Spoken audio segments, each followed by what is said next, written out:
So hello everyone, welcome to Girdhar pharma.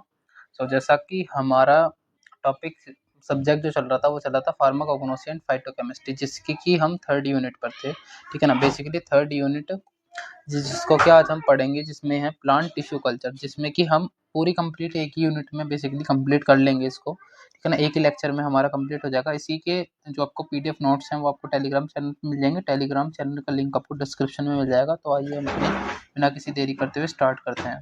ठीक है ना। सो चलिए हम अपनी पीडीएफ पर चलते हैं। ये देखिए, यहाँ पर हमारी पीडीएफ है जिसका नाम है प्लांट टिश्यू कल्चर।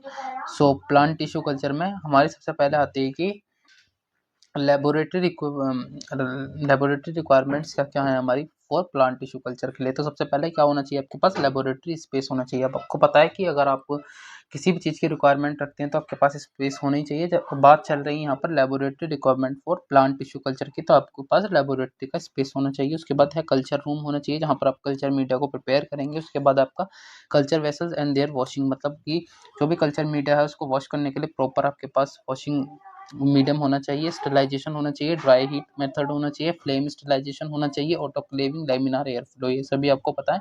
आप कभी ना कभी इसको फार्मास्यूटिकल माइक्रोबायोलॉजी में भी पढ़ चुके होंगे। ऑटोक्लेव के बारे में मुझे बताने की कोई ज़रूरत नहीं है। लैमिनार एयर फ्लो मुझे ज़रूरत नहीं है। स्टरलाइजेशन कितने तरीके का होता है, ड्राई हीट, फिक्स हीट क्या होती है, ये सब बताने की मुझे कोई आवश्यकता नहीं, क्योंकि आप माइक्रोबायोलॉजी में बेसिकली पढ़ चुके हैं फर्स्ट सेकेंड सेमेस्टर में। ठीक है ना। उसके बाद जो है मीडिया कॉन्स्टिट्यूएंट। मीडिया कॉन्स्टिट्यूएंट का मतलब होता है कि उसके अंदर क्या क्या है। जो आपका मीडिया का कॉन्स्टिट्यूएंट है उसके अंदर क्या क्या है। तो कितने टाइप का होता है, 4 टाइप का है। इनऑर्गेनिक है, ऑर्गेनिक है, ग्रोथ है और जेलिंग है। देखिए सबसे पहले है इनऑर्गेनिक। इनऑर्गेनिक को समझते हैं, इनऑर्गेनिक न्यूट्रिएंट। इनऑर्गेनिक में क्या होता है, देखिए यहाँ पर सबसे ज़्यादा मोस्ट इंपॉर्टेंट बातें आ चुकी हैं हम, जो कि आपको समझने वाली हैं कि इस इनऑर्गेनिक में क्या है। बेसिकली 12 एलिमेंट्स होते हैं for the growth of plant tissue. जो भी प्लांट टिश्यू कल्चर को उगाने के लिए या फिर बनाने के लिए 12 एलिमेंट मस्ट है, जिसमें कि 6 होते हैं मैक्रो।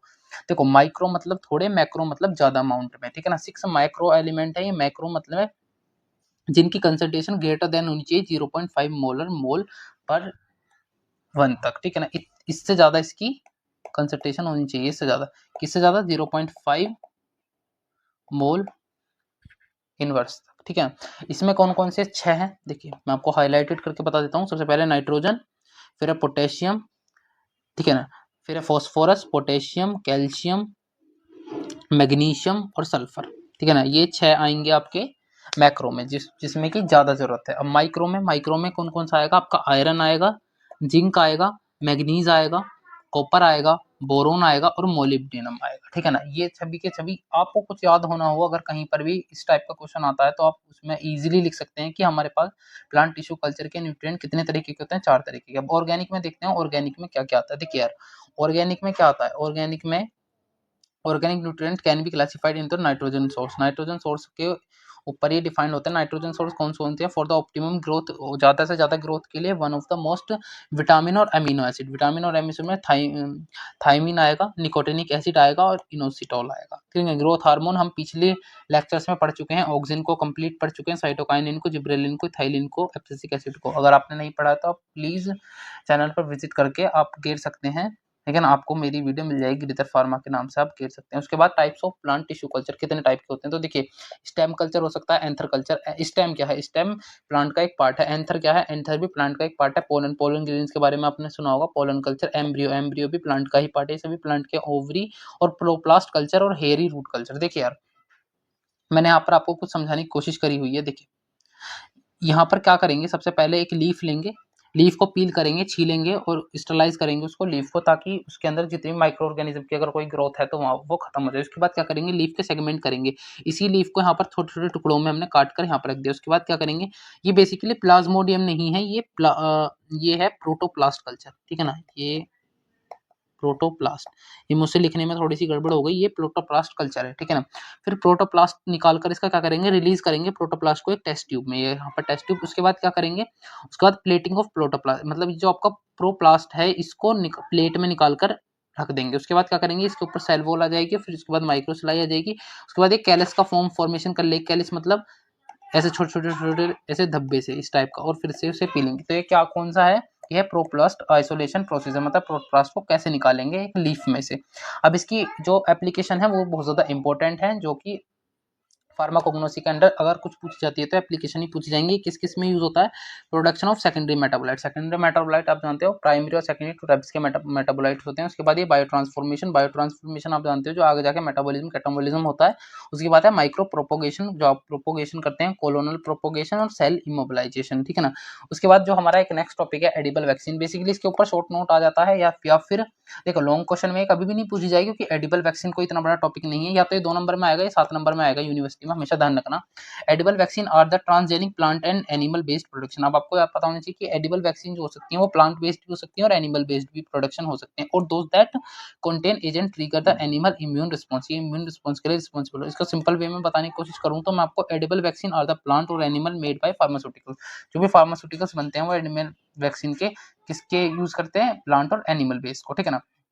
आइडियल प्रॉपर्टीज क्या होनी चाहिए एडिबल वैक्सीन की? ये नॉन टॉक्सिक होनी चाहिए, तो सबसे पहली होनी चाहिए, हर किसी चीज की आइडियल प्रॉपर्टी होती है। दूसरी होनी चाहिए वेरी लो साइड इफेक्ट, ये भी आपको पता है कि बहुत कम ही साइड इफेक्ट देखने को हमें मिले, ऐसी हमें चीज चाहिए, ठीक है ना। उसके बाद क्या है? लॉन्ग लास्टिंग ह्यूमरल और सेलुलर इम्यूनिटी, मतलब कि लॉन्ग लास्टिंग इसकी इम्यूनिटी होनी should be effective and affordable, affordable भी होनी चाहिए, ठीक है ना। उसके बाद क्या, थोड़ा सा और जानने की कोशिश करते हैं। Edible vaccine contain the DNA fragment from the original pathogen, ठीक है ना। These fragments are the core protein that the usually surface protein of the pathogen। अब इसके एडवांटेज देख लेते हैं। दे आर सो चीप, ये सस्ती होनी चाहिए, and the produce in large, ये लार्ज अमाउंट में प्रोड्यूस होनी चाहिए।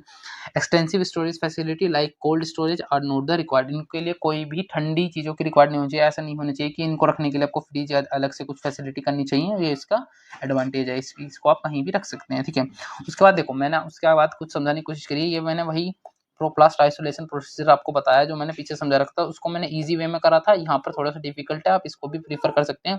देखो अगर आपको हेयरी रूट कल्चर पढ़ना है तो आप यहाँ से पढ़ सकते हो। बेसिकली मेरे को इतना ज़्यादा इंपॉर्टेंट नहीं लगा, बट जस्ट स्टिल मैंने आपकी कन्वीनियंस के लिए यहाँ पर दिया है सब कुछ एक तरीके से, ठीक है ना। सस्पेंशन कल्चर आप यहाँ से पढ़ सकते हो अगर आपको जानना है तो। देखो बहुत कुछ ज़्यादा खास नहीं है, जो मैंने बताया इंपॉर्टेंट वही है। इस टॉपिक से वैसे कम ही बनते हैं पर क्वेश्चन बन जाते हैं। उसके बाद maintenance of suspension culture, batch culture, ये सब कुछ आप एक बार इसको देखो। Application of plant tissue culture, देखो ये वही है। Production of secondary metabolite, bio transformation, Chrono propagation और सेल मोबिलाइजेशन। अगर आपको इनका इन डिटेल पढ़ना है तो इसलिए मैंने पीडीएफ के कुछ पेजेस यहाँ पर लगा दिए हैं कि प्रोडक्शन ऑफ सेकेंडरी मेटाबोलाइट। आप यहाँ पर बेसिकली इसको क्या पढ़ सकते हैं? डिटेल्ड